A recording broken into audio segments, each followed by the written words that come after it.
Hey, it's Mike with Tech PB, and we've got the Dangerous Power Revy here. This is one of these reviews that, you know, when I finally get it done and I finally get the gun tested out enough to do an honest review on it, it's one of these ones that it's just, I know that the amount of emails that I'm going to get is going to go down about 30% after I do this video. Ever since we did this video at World Cup with Ronan, oh God, I must get probably at least 6 or 7 people a day requesting the review on this gun. So we got it about a month ago, maybe a little over a month ago. We did some extensive testing on it, used it in some practices, used it in the woods, had a good time with it. Probably put about 8 or 9 cases through the gun, and we have finally come to the part where I feel comfortable doing a review on this gun. So let's go ahead, and I've already done the unboxing video on this, but let's go ahead and take it out of the box and go through it a little bit more carefully now.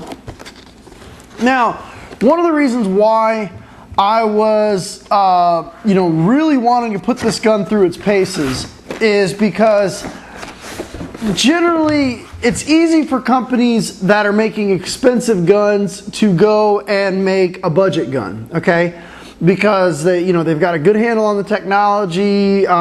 Just generally I've seen companies that start high and then go down. Generally their products work out a little bit better than companies that start in the budget category or in the mid-level category and go up. That is what Dangerous Power did here. Okay, obviously I've been a huge fan of Dangerous Power. Their guns have shot amazing. I sell the magnet trigger kits for it. I know it's a shameless plug, but I really like their guns. Started from the F7, great little gun. The F8, great little gun. The Threshold, amazing little gun. The G3, another amazing little gun. I've got one here, you know, just as a little show here.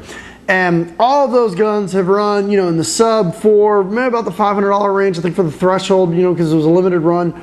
And then now they're jumping to the $850 range with the new Dangerous Power Revy. So obviously knowing that, you know, the G3 right now is one of their prize guns, jumping up to the Revy, people already have the expectation, you know, okay, we know what the G3 is capable of, and the G3 right now is selling for $300. Okay, what in the Revy box is going to convince us consumers to make that additional $550 jump from the G3 up to the Revy? So that's why I really took my time with this gun, going through and reviewing it. And you know, I gotta say that so far from using this gun, I've been very impressed with it at the $850 price range. Let's go ahead and open it up really quick, and let's talk about what comes into the packaging. Okay, first off, this is something that I really like. Now, even though most people with a barrel kit, and let me go ahead and raise this up, most people with a barrel kit, usually they're just going to take one barrel, use that, and move on. But for some reason, paint has been getting a lot smaller in bore in the past couple months, or about the past year. I don't know if the paint companies are trying to underbore their paint to save on shipping. Maybe it's less in materials. I don't know. All I know is it seemed a year ago everything was boring at a 689, 690. Now everything's boring at like a 680. So this barrel kit really comes in handy. Now, obviously this barrel kit, I'd probably price this barrel kit, if you wanted to buy it, would probably be somewhere maybe at about the $100 price range. But it is nice to see this in a gun above the $750 price range. A barrel kit in here is definitely, you know, we're definitely thankful to see the barrel kit in here. What comes in the barrel kit? 685 barrel back, 689 barrel back, 693, and also comes with a 14 and the 16-inch barrel fronts. For the purposes of weighing the gun, I'm just going to go right down the middle and take the 14-inch barrel and the 14-inch barrel and the 689 back. Now, probably one of the most important tools inside of the Revy box is this tool right here. This is a 5/16 T-handled Allen key. This goes through the front of the gun to unscrew it. Don't ever lose this, okay? Why? Because I lost mine, and I went and bought one of these $25 Husky T-handle sets at Home Depot, and it didn't fit it. It wasn't long enough. So I had to call Dangerous Power up. Luckily, they've got great customer service, and they shipped me out another one. But, you know, that was a good, you know, week where I couldn't take the bolt out. And I wasn't using it at the time, but it's still very important. If you lose this, the first thing you need to do is call Dangerous Power and get another one. Very, very important. Inside here, what do we got? We got lube. We've got barrel sock, warranty card, extra O-rings, another T-handled Allen key. Now, generally those are pretty expensive. It's got a nice little dog tag, barrel sock. So this is all really nice that this all comes in the box.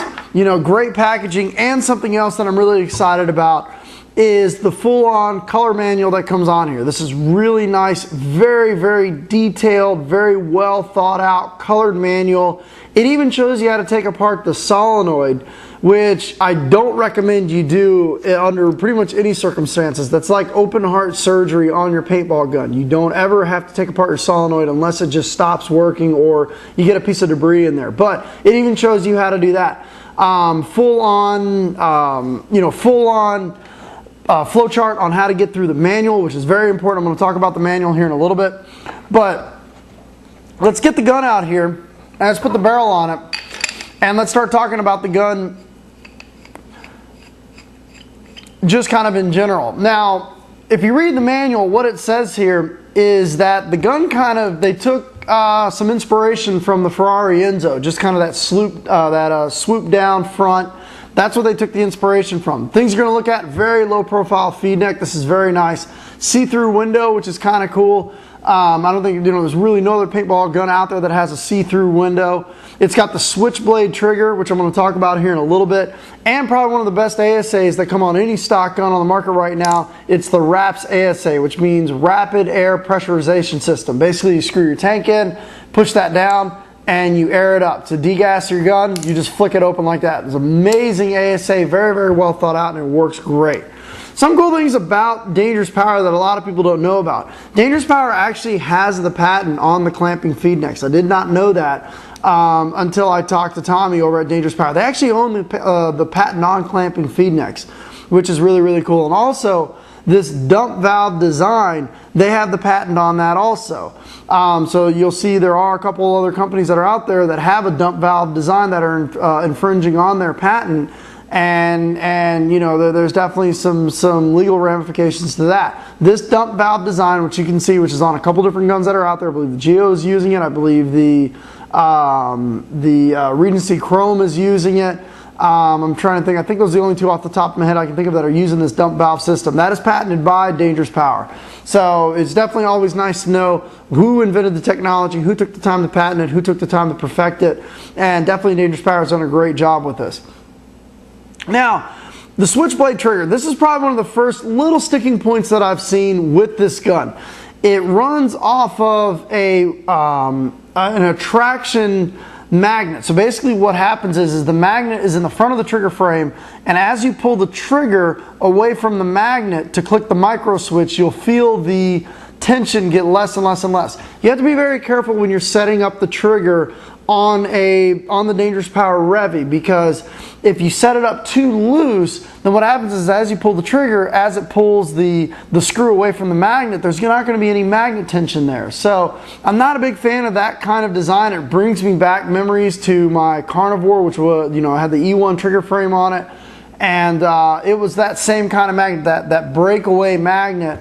And that gun bounced like crazy. This gun, if you're not careful, will run away from you if you do not set your trigger up properly. I suggest you setting it up a little bit on the stiffer side, a little bit on the longer side. That way, when you pull the trigger, you know, it has plenty of a snap to pull it back. You know, but that's pretty much all I got to say about the trigger. The switchblade trigger works great. Did have one instance with this trigger, and I don't know how it happened, but we were at the NCPA and people were messing around with it, and somebody pulled the trigger really hard and actually separated it from there. So it's not magnetic, it's in there on a spring and ball bearing, so you can pivot it, but somehow somebody grabbed it and literally just yanked it out of there. So, you know, if I've been spinning it and messing around with it, I've never had a problem since then. I don't think it's really a problem to worry about. But basically, when you get your Revy, don't try to pull the trigger away from the top piece here, okay? You will separate it if you really yank down hard on it. But that's what happened out there. Call of Dangerous Power. They sent me out another one. It's not a big deal. Everybody was messing around with it. I guess just somebody just got the idea to yank on it. To adjust the trigger, it actually uses pretty much the same type of adjustment cones that like the DM uses. So you've got your pre-travel, your post-travel, and your magnet tension. Your activation point is fixed on this, so you just have to adjust it around where your activation point is. Very cool little trigger. I typically tend to like it with the bump facing out for semi-auto, and I typically like to face it in the flat blade style for ramping because it just makes it a lot easier when I'm just shooting it with one finger. Easy to slide. It's got a rail at the bottom so you can slide it back and forth. Definitely a completely feature-packed paintball gun. Let's see what some of the other things. Let's talk about the OLED board that's in here. The OLED board in here is actually programmed by Ape. Okay, now Ape, I've known them. They're based out of Tampa. Great group of guys.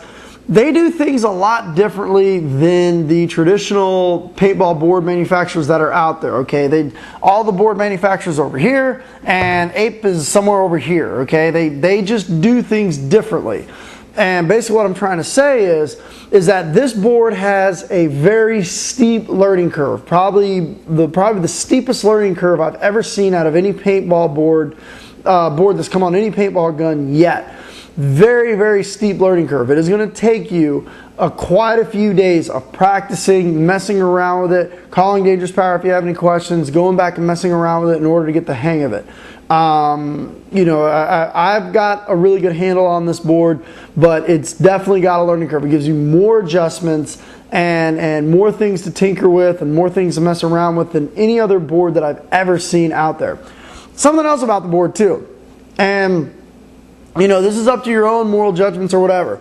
Board does have some very, very blatant cheater modes that are in there. Now, it's up to the individual person whether you want to turn on the cheater modes, but the board definitely has some pretty intense cheater modes that are on there. And not only are the cheater modes in here, but they also auto clear. So you can actually set it to auto clear, meaning you can start your gun up with the cheater mode active, and then after you're done and the cheater mode disables, even if you turn the gun on and power cycle it, it auto clears it out. So pretty sneaky little cheater mode that's inside here. Now, doesn't make it a bad gun? No. And obviously, you know, if it's in there and you have the capability of using it, do you have to use a cheater mode? No. But I just want to definitely make a mention that it is in here. Now, what some of the things that you can do with it is, let's say PSP, 10.5 balls per second. You can actually set it to add 3 or 4 balls per second for the first 2 or 3 seconds that it's on, and you can also have it to start after a specific amount of trigger pulls. So you can say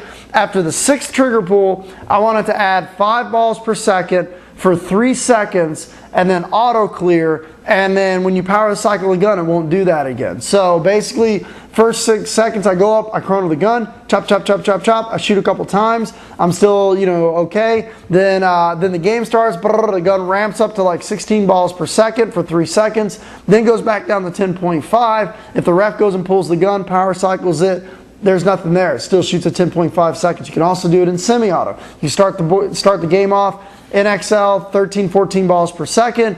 Then after 1, 2, 3, 4, 5, however many seconds you want to set it at, then it'll drop back down to straight semi-auto. If the ref goes over and clears it, it's got auto clear and it wipes it out. I don't care. It's up to you whether you want to use the cheater modes out there. There's other ways to cheat other than that. But I definitely want to make a mention in there. That's probably one of the most aggressive cheater boards I've ever seen inside of a gun, or cheater modes inside of a stock gun I've ever seen. I mean, it's pretty aggressive and nearly impossible to catch. But, you know, people have had cheater boards of their guns for a long time. They've got in there and hacked it, whatever. But it puts you on that playing field that if you wanted to run some sort of cheater mode with this gun, it definitely has the capability to do it both in semi-auto and in PSP. So, really, really cool. Also, the board is also an OLED board, okay? I think probably one of the few guns that have hit the market in the past couple months, or probably period, that have come stock with a bone stock OLED board. You know, the MacDev Cyborg also comes with an OLED board, but you know, it is a very, very nice OLED board. The only thing that's a little bit off on the OLED board is it has an LED light in there to indicate when there's a ball in the breach and when you're programming it and stuff like that, but there's no little hole on the grip to see it. Okay, now you can kind of see it off to the side of the window, but I think with the LED, some sort of LED indicator, they would have some sort of little hole in the grip. Maybe in the second revision, it's not here on this one. So here's what we'll do.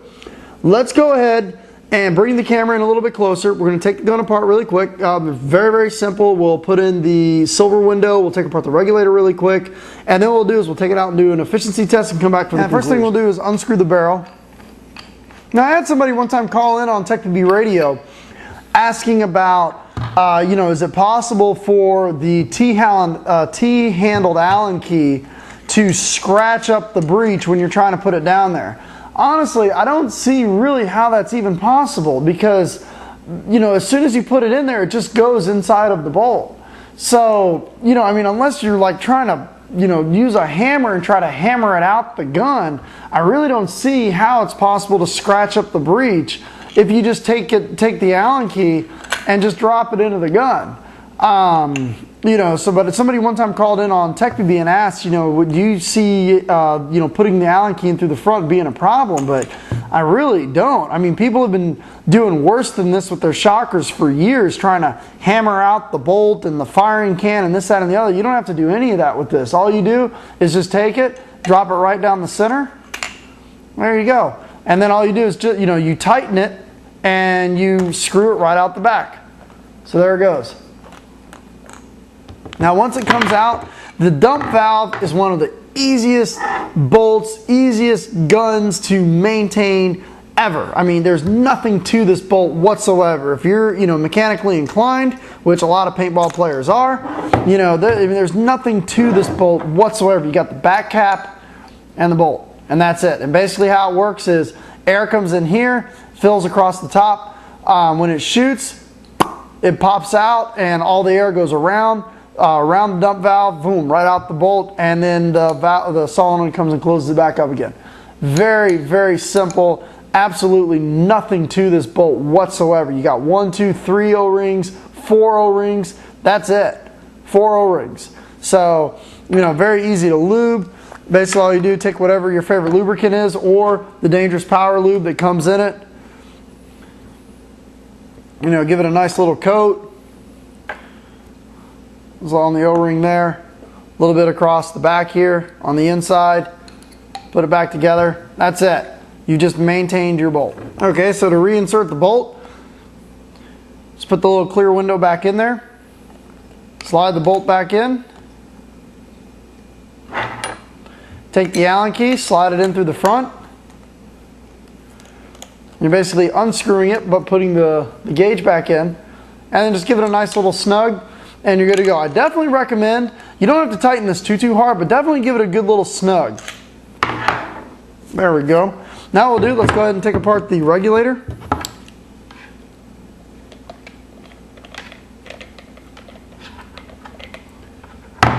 Unscrew it. Obviously when you do this, you want to make sure that there is no air pressure in the gun. Okay, first thing you do is unscrew the little top piece here.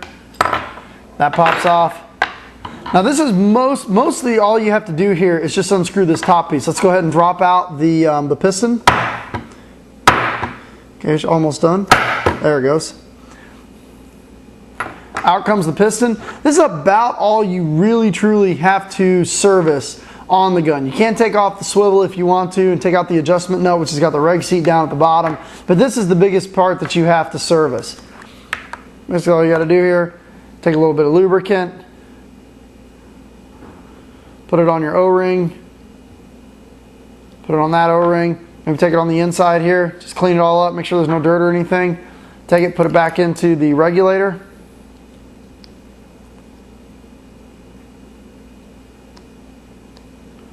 Push it down. Screw in the top half. And that's it. You've just serviced your regulator. Very, very easy. Take it.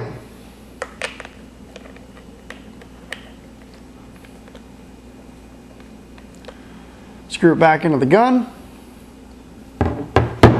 And you are all set. Now what we'll do, since we've got the camera already set up nice and close, let's go ahead and weigh it. So I'm going to go ahead and get the barrel back on here. Let's go ahead and turn the gun on. So you guys can see that there is a battery in it. There we go. Turns on.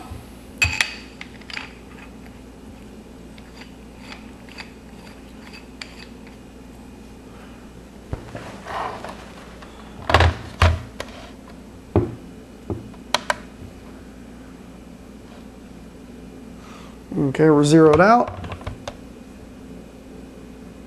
2 pounds, 0.4 ounces. 2 pounds, 0.4 ounces. So hopefully you can see that. Very, very lightweight gun. Very cool. So here's what we're going to do. Let's take it out to the field and do an efficiency test, and we'll come back in for the conclusion. Tech PB, and we're about to do the efficiency test on the brand new Dangerous Power Revy. What we got is we got a tank that's filled up to about 4,000 psi. We got pods of paint in there, and basically what we're doing, I'm going to take the camera off the tripod. We're going to come over and do a quick temperature reading of the tank.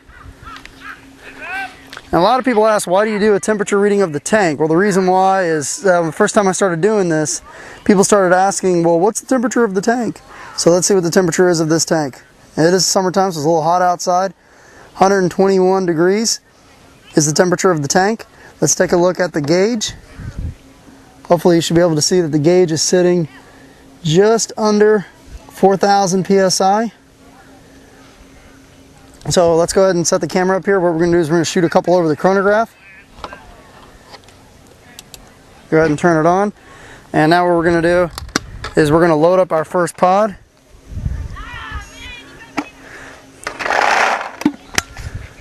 Set our pod over here.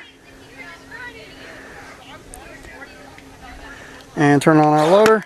Let's go ahead and shoot. Let's see where we're at. Oops. 296, 300, 293.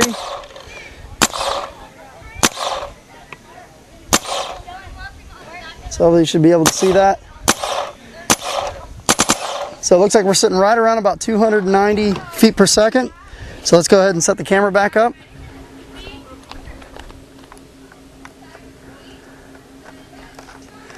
Slide it on here, get a good view, and we'll start shooting.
So it's starting to die.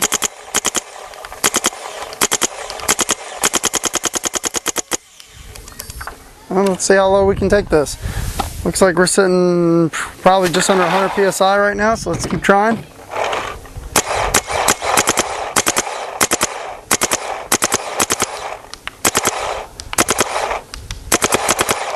It looks like that's about all we're going to get out of it. That was interesting. This gun pretty much shot the tank completely dry and was still cycling. I wouldn't say we got much out of that last pod, maybe a third of this pod. So I'm going to set this over here with the gun. Let's count them. So we got 1, 2, 3, 4, 5, 6, 7. About a 7 1/3 pods with the Dangerous Power Revy at about 120 degree tank temperature, sitting at about 3,800, 3,900 PSI. Thank you. So as you guys saw, pretty good efficiency out of the gun.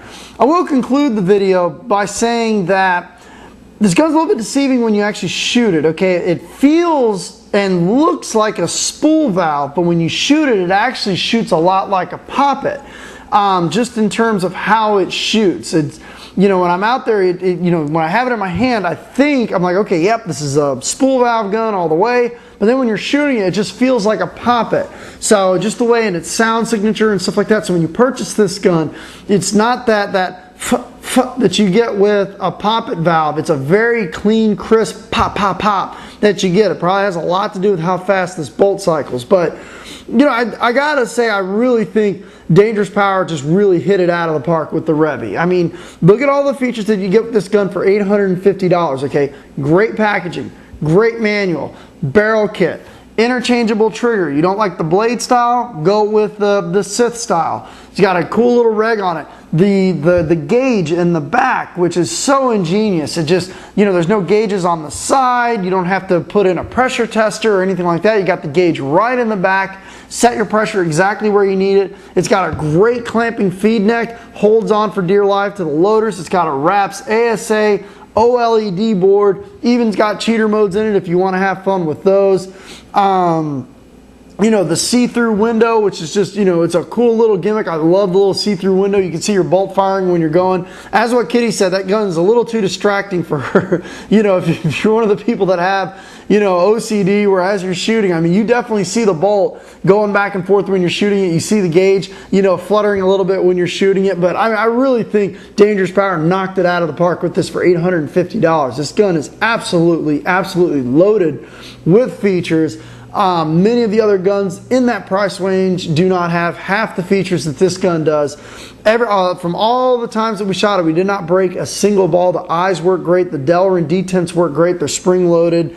I mean, everything about this gun has just been impressive. It's lightweight, looks great. It's got a bunch of cool things in it. I mean, for $850, I really think Dangerous Power knocked this gun completely out of the park in terms of performance. I mean, I was very impressed with this gun. So that's about it for the Dangerous Power Revy review. I know everybody's been waiting since World Cup. Believe me, if you've got $850 burning a hole in your pocket and you're looking for a good gun in the sub $1,000 price range, you have to look really hard to find a gun that's going to beat this one in terms of features. It's just an absolutely really cool gun to go out there and use. So hopefully this helps. If you guys have any questions, stop in the Tech B forums and post up the information. Post up your questions. I'll do my best to answer them. Thanks for tuning in.